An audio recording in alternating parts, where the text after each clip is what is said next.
यादों के झरोखों से। बात 1956 की है।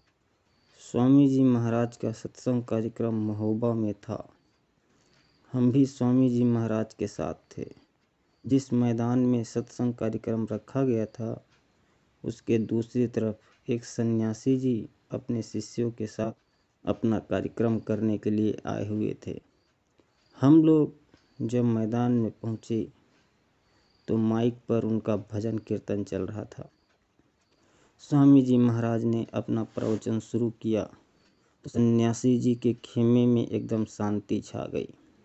जब स्वामी जी महाराज सत्संग सुनाते रहे, वह खेमा एकदम शांत रहा।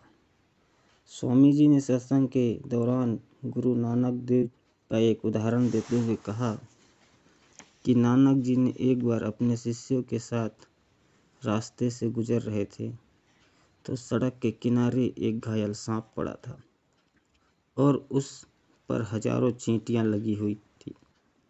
वह कभी अपना फन इधर पटकता, कभी उधर पटकता, क्योंकि चींटियां उसे काट रही थीं और वह दर्द से बेचैन था। नानक जी वहां खड़े हो गए और अपने शिष्यों से बोले कि यह सांप मनुष्य शरीर में था। वो महंत बन गया, गुरुवाई करने लगा और भोले भाले लोगों की सेवा लेता रहा, पर उसकी आत्मा का कल्याण नहीं किया।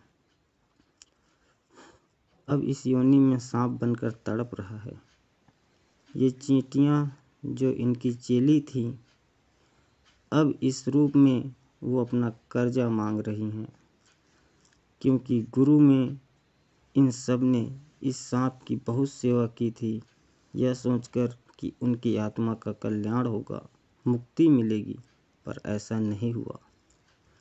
अब वही अपना बदला चुका रहे हैं।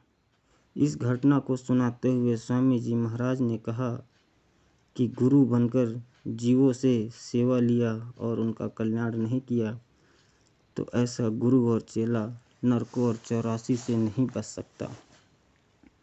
आप लोग रामायण रोज पढ़ते हो, उसमें गोस्वामी जी ने साफ लिखा है, हरे शिष्य धन सुख न हराई, सो गुरु घोर नरक मह पराई। सत्संग समाप्त हुआ। स्वामी जी महाराज के साथ हम अपने डेरे पर आ गए। स्वामी जी ने भोजन किया और अपने कमरे में जाते हुए बोले कि मैं आराम करने जा रहा हूँ, मुझे कोई भी जगाना नहीं। और स्वामी जी महाराज आराम करने चले गए। स्वामी जी के जाने के बाद रात 11 बजे के लगभग वो सन्यासी जी हमारे डेरे पर आए। अकेले थे और आते ही उन्होंने कहा, मैं महात्मा जी से अभी मिलना चाहता हूँ। उनको बताया गया कि गुरु महाराज आराम करने चले गए, आप सवेरे मिल लीजिएगा। उनके चेहरे से लग रहा था कि किसी बात को लेकर वो बहुत परेशान हैं। वो बोले कि मुझे अभी उनसे मिलना है। हम क्या करते, उनको समझा ही रहे थे कि सुबह मिल लीजिएगा कि इतने में स्वामी जी महाराज दरवाज़ा खोलकर खड़े हुए और बोले कि तुम लोग क्यों बातें कर रहे हो, हम लोग क्या करते। हम लोग क्या कहते कि सन्यासी जी खुद उठकर बोले कि अब मैं आपसे अभी मिलना चाहता था। स्वामी जी महाराज ने कहा, कितनी रात को, कहिए क्या बात है। स्वामी जी उनको लेकर अपने कमरे में चले गए। करीब 1 घंटे स्वामी जी की उनसे बात हुई, उसके बाद वो चले गए।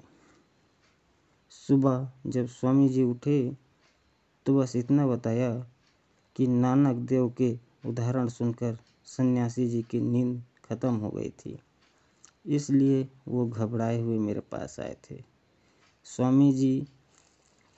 स्वामी जी से उसने क्या बात की या तो हम लोगों को नहीं मालूम, लेकिन दूसरे ही दिन सन्यासी जी महोबा छोड़कर जा चुके थे। जय गुरुदेव। लेखनी सरिता दी। जय गुरुदेव।